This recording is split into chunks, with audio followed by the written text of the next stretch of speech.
Hello, and welcome to Startup Voice with Ina Efimchik. Today, we're going to talk about incorporation basics.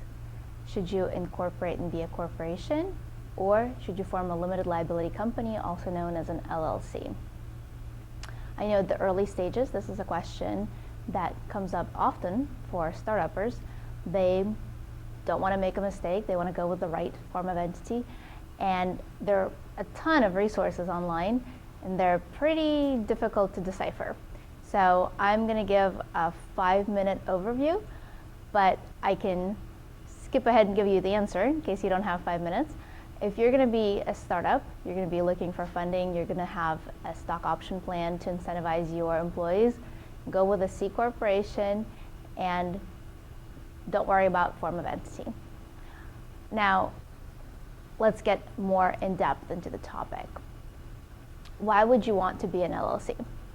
An LLC is a form of entity that works well if you're going to be on your own for a little while.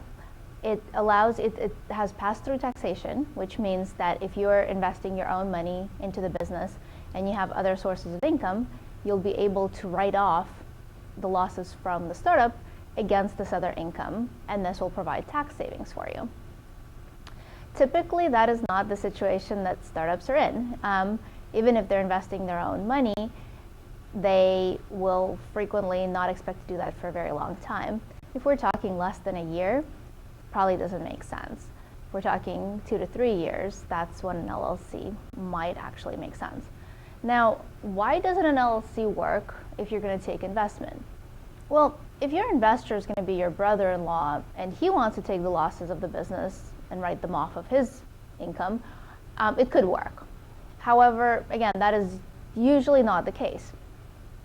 And usually, if this is a professional investor, they don't want to have to file on their tax returns, they don't have to have attributed income from the company, and they don't want to have to deal with losses from all kinds of different businesses and try and manage that on their own tax return, because an LLC doesn't file its own tax return, and all the members of an LLC have to do that on their own. So professional angel investors are not interested in doing that, and VCs, they can't do that. So venture capital funds, they are not able to invest in LLCs.